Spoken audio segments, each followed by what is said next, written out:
Hey everybody, I'm David Crisao. Welcome to Time to Be Awesome. We've got a really great episode today.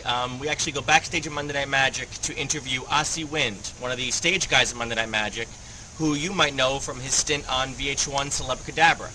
Now, since we filmed this episode to today when it's going up live, Asi has decided to release one of his signature routines from his stage show at Monday Night Magic. It uses an absolutely incredible utility device called the Book Switcher.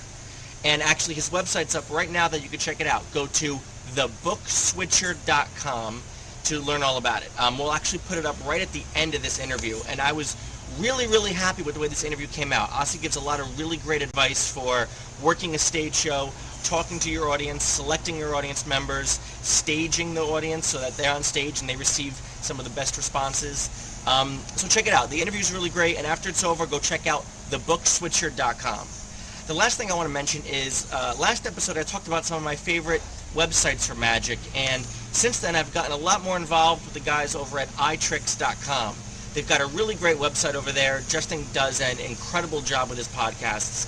So also, when you're done watching this Asi interview, and after you've checked out Asi's website at thebookswitcher.com to learn about his product, go check it out over at iTricks.com. Some really great stuff. My name's David Crisaro. Now let's check out Asi Wind. Thanks for watching. Hi everybody, I'm David Crisaro, and it's time to be awesome. We are here backstage once again at Monday Night Magic, and let's see, in the past few weeks we've interviewed the producers of Monday Night Magic, Wow. We've interviewed the close-up guys of Monday Night Magic, the MC of Monday Night Magic, and now we've got one of the stage performers of Monday Night Magic, Asi Wind. Asi, thank you for coming on. Thank you. And why is it always the Jews at the bottom of the list? I mean, wow. No, I mean, this everybody and now me. And now the Jews? This became a clan meeting really fast. No, I feel like I'm a leftover. You know, like it says, okay, we ran out of people, now, okay, we'll do... Well, no, because next week we have the janitorial staff of Monday Night Magic. Oh, So, because when Rock was here, that's a really big job, so I got to make sure to keep in touch with them. Okay, good. We're here with Asi, and Asi, I guess a lot of people probably know you first and foremost from your stint on Celebrecadabra, the VH1 reality show. Can you tell me a little bit about how you got involved with that? They called me. Okay. I picked up the phone. Okay. And I went. So when you picked up your phone, was it VH1 reality show on your? It was actually on your cell phone then? Yes. No. I mean, they obviously saw me perform. They liked what I do, and they were interested in me consulting for the show. And later on, it turned into being on the show. Mm-hmm. And overall, for me, it was a great TV experience. It was working with cameras, working with producers. Working with Ant. It was a lot of things. It was a lot of, I mean, no, but it's good. The whole package and everything involved. Yeah, I will not say it was, you know, the ideal show I've ever wanted to be on, but as another part or another thing to do that involves TV and understanding TV, it was a great experience. Would you do it again? Is as if like another season? Or? Yeah. If they had another season where you, let's say you were given a different partner. Look, let's put it this way: it's all about the money, isn't it? That's what it is with you? No. Is there another Jew joke in here somewhere, or no? No. Me, Jew jokes, never. No, it really depends. It depends if the format changes. I mean, if because you know, I love the format. I think it could have been much better. But again, I'm not the creator of the show, and maybe if it would have been slightly different, I would have been more interested in maybe doing another season. Can you give me just one example of one thing that you think maybe could have brought the show to a different level or made the show a little bit better? The problem for me was that you saw a lot of amateurs or people who don't do magic at all do magic on TV. And so the magic level was very low. Okay. I thought they should have featured the professional magicians or the magicians during every episode. So therefore the viewers see a great magic show and a funny competition.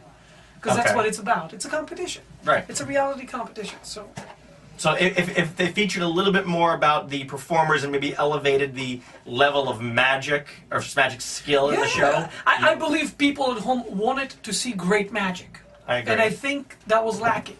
I mean, they saw a lot of funny things going on between the competitors, but it's just not enough to hold a TV magic reality show. Okay. For me, I mean, that's my opinion about it. Now, one of the things that I thought was interesting, and this is going to kind of segue to the Monday Night Magic element of this, which is, on that show, did you find it difficult to Because when you're performing at Monday Night Magic, you have a very distinct character. You are Asi Wind. You are different than every other magician they've ever seen. You are you. You make the audience like you. They get to know you as a person. And I've seen it. People walk out of there and they're smiling, they're shaking your hand, they really enjoy watching your performance. But that's because I'm blocking the door. They have to. They have no choice. It's like we need to get to our cab. Please move out of the way. Okay. No. Yeah. When you were teaching magic on the show, was all of that out of the window and it was just try to make Ant listen to something you said, or was there an element of let me try to make him a good magician? Honestly, I don't think you can turn anyone into a magician in such a short time. Impossible. So that wasn't even part of your game plan? No, I did not even think that he's going to become a magician after, learning a few tricks. What I wanted him to do is to learn the trick of the week or the little thing that he needed to do for each challenge and to do it relatively well. Okay. And I wanted actually to rely on his natural talent, his comedy talent. As a performer himself? Yeah, as a performer who uses magic to feature his traits, his great talent. Okay. I never thought of it as you can turn a person into a magician like in a week or even a month. It's impossible. Gotcha. What about when you take the stage? When you take the stage here at Monday Night Magic, how do you differentiate yourself from every other magician who's on stage? Is that important? Well, let me back up. Is that important to you? To be different? Well, it's not that I sit at home and I say, how can I be different than anyone else? That's not the question I ask. What I ask myself is, what can I do that is me? How can I bring my personality, my hobbies, the things I love out on stage and make people get to know me during the show? So it's not as much as like I need to do it differently just for the sake of being different. Okay. I find it's not an emotional approach. I prefer to expose a little bit of myself, of who I am as a person.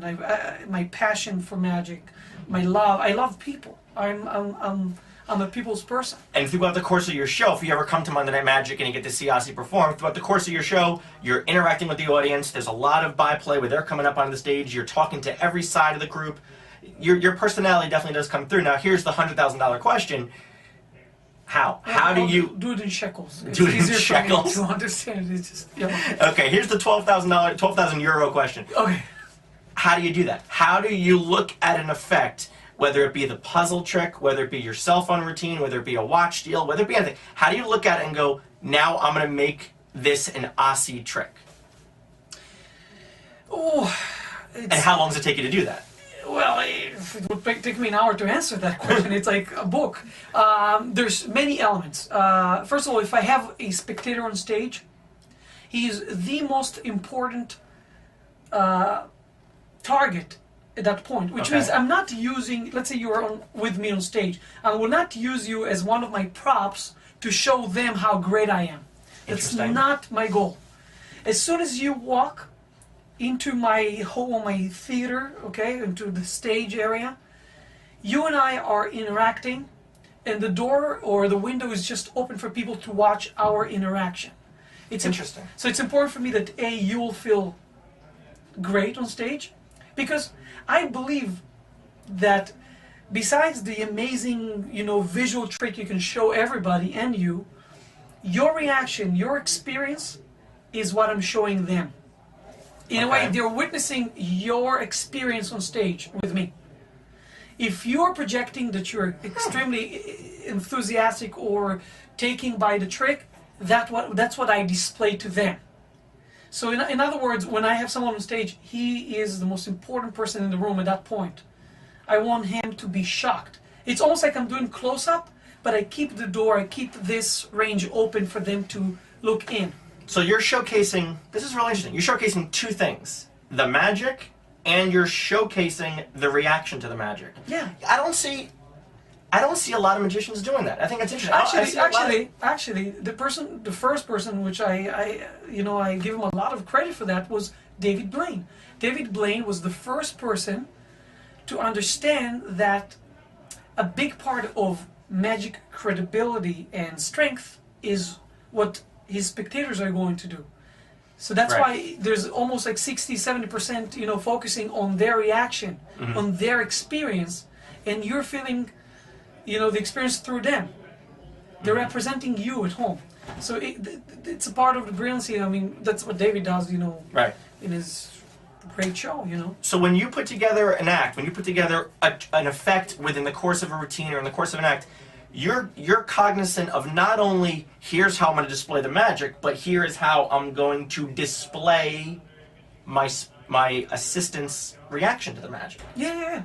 I think that's real interesting. Thank you. That's something a lot of people don't really think about. Is a lot of people think here's where the magic happens and they react, whereas you're sort of taking here's where the magic happens and here's how I'm going to display this and display him. Because he is part of the show at that point. Oh, he's a big part, yeah. He's not just a very, prop. I mean, think about it. If you do a trick on stage, and the person next to you is not reacting, no matter how great the effect is, they will not react. Because you're the closest person to that, miracle, and you're not reacting, they say, okay, I guess it's not great. Because you are giving them permission or authority that, oh, this is really, I'm seeing it under my nose and it's amazing. They trust you. They live that trick through you in a way. So how frustrating is it, or does this even happen to you, where you bring a spectator up on the stage and you hit it, you nail it, you got it great, and you just don't get that reaction? Is it frustrating? First of all, it could happen, and it does happen, even though I choose my volunteers carefully. How do you choose a volunteer? That's a different question. Yes, it is. Yes, it is. Okay. A lot of people do pre-shows. A lot of people do pre-show work, right? Pre-show work, and usually a pre-show work will be, here's a piece of paper, just for the sake of verification, just write something, and later on we'll, you don't have to show it, but just put it in your pocket and don't take it out when yeah. So, but that's a pre-show, isn't it? That's a pre-show. It's a wonderful technique that we can use. For my last bit in the show, I have a person who has a watch. I steal his watch. There's a lot of things going on. I mean, a lot of my ending, my closing, depends on that person's reaction. It really does. My pre-show is to go to different people who has watches and stuff, and I talk to them and I say, how are you? I tell them jokes. I might do a trick or two, and I see how they respond. I test them before. Okay. And if I feel like they are great, I say, I will use you. Do you tell them that? No, I don't. So you're just having fun with the spectators, and you're saying, you know what, I'm getting the reactions I know I'm going to want later on to showcase to the audience. So that's the guy I'm calling. It's up very easy to tell, like within 10 seconds, if a person is going to be great on stage or not. It's true. If he's responsive, if he laughs. I mean, you can tell him a small joke, and a small trick, and you see how he reacts. If he reacts well, then you will do well. Excellent. So that's only the last person is the most important. That's why I do a pre-show for that person. That's really interesting. I want to just touch on one more thing here, which is the element of, I know somebody who's had a lot of influence on you and your magic, which is Senor Tamariz over there. Talk about his influence on some of the stuff that you're talking about right now, because if anybody gets spectators' reactions, it's Juan.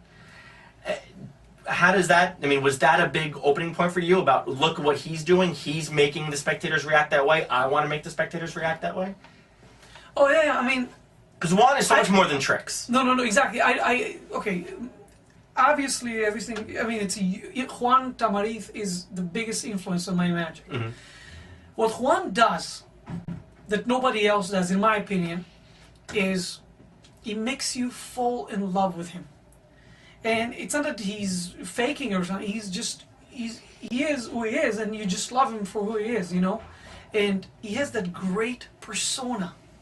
It's so sincere and it's loving. You can tell this person loves people, and it's easy to.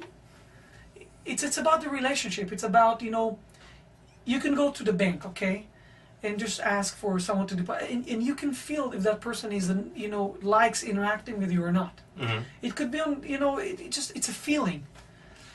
Now this is great. I'm glad you answered it that way, because as I said in the beginning, I see that with your act here at Monday Night Magic. People generally just love seeing it. I have a lot of friends and family who come to Monday Night Magic, and they always want to know when Asi's performing because they really have that connection. Here's my final question. Can that be taught? Can you teach somebody how to make an audience love them? I don't know if you can teach. The advice I will have is strive to be a good person. Fight your ego. Fight your trust your love, your passion. I truly love magic. I love performing, and I think that rubs off. I mean, it's about being a good human being, and it really helps. I mean, if you invite a person on stage and you don't love interacting with him, you're not interested in him, in who he is, then people see it. Yeah. If I'm using you like a prop, like choose a card, just put it in and shuffle, and I don't care. When I show someone a trick, I really care about him. I care about him having a great time, being amazed. I guess if you call it teaching something, it's just be a good person. Just love what you do, love the people you deal with, and it will rub off. I believe it will. I think the one big thing you kind of glossed over, which I think is real important, is throw the ego aside. Because in magic, it's real easy to get an ego. It's real easy to be, of course, I know all the tricks and you don't. Whereas there should be an element of, look, this is gonna be fun. I'm about to do something really fun. Come with me. Come have fun with me. I want you guys to have fun with me. That's what I think you do on stage. That's what Juan, my God, does he do. And so I think if there's a couple things to pick up on what Asi talked about here today was, first and foremost, be a good person. You know, try to be somebody that the audience is going to like because of your feeling and your passion for magic. All right? Don't try to be like a Matt Holtzclaw and be the kind of person who's all ego and all sort of... It's because he's here. It's the second time I've had to put my head in the damn frame. This is awful. So this is awful. I'm sorry. Just awful. So try to be Wonderful magician. He is. That's why I know I can mess with him. Awful I know, person, but no, great magician, but a-hole to the nth degree. No, really. The idea is try to let your love of magic shine through more than anything else to get that interaction with the audience. And once you do that and you begin to get those reactions from spectators that we all know that are possible, showcase that. Showcase that as part of your act to really take you to that next level. Well said. No, say it in Hebrew. Say it in Hebrew? No. Well, thank you very much, Asi. Appreciate you coming on here. If you have any questions for Asi, how can somebody kind of get in touch with you? Where can they learn more about you? Websites? No, it's simple. Just send a check to. I'm just kidding. You can reach me on my website. It's asimagic.com. asimagic.com. We'll throw that up right there on the bottom of the screen. asimagic.com. Check it out. And if you're ever in New York, you want to come to see Monday Night Magic, come on down. And if you see Asi's performing, definitely write it in pen in your date book because he puts on an absolutely incredible show and the entire audience loves it. Asi, I appreciate you coming on. My name is David Crisao. That's Asi Wind. Now, go be awesome. Thanks, everybody. Perfect. Awesome. Thank you.